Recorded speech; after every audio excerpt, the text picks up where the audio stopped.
பெண்கள் கல்வி கற்பதுன்றது ரொம்ப அவசியமானது. ஏன்னா, எப்போ ஒரு அம்மா வந்து படித்தவங்களா இருக்கிறாங்களோ, அப்பதான் அந்த குடும்பத்தோட வாழ்க்கை தரமே அதிகரிக்க முடியும்.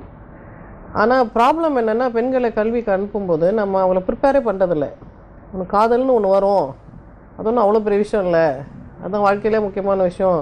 அவனுக்காக என் உடல், பொருள், ஆவியெல்லாம் குடுக்கணும்னு அவசியம் இல்ல. அது திரும்ப திரும்ப வரும். அடுத்த வருஷம் பார்த்துக்கலாம் அப்படின்னு ஒரு கேஷுவல்னஸ் பெண்களுக்கு இல்லன்றதுனால, ஒரு 13, 14ல அவங்க காதலிக்க ஆரம்பிச்சுடுறாங்க. உடனே வீட்ல வந்து லவ்வோ திப்போன்னு கத்திக்கிட்டு, ஐயோ! லவ் பண்ணிட்டா ஓடிடுவான்னு சொல்லிட்டு, டபக்குன்னு ஸ்கூல் விட்டு நிறுத்திடுறாங்க. ஸோ நம்மளும் அத வந்து கரெக்ட்டா ஹேண்டில் பண்றதுக்கு அந்த எமோஷனல் இன்டெலிஜென்ஸ் குழந்தைங்களுக்கு குடுக்குறதில்ல. அத சீக்ரெட்டா தான் போய் தேடி பார்க்குறாங்க.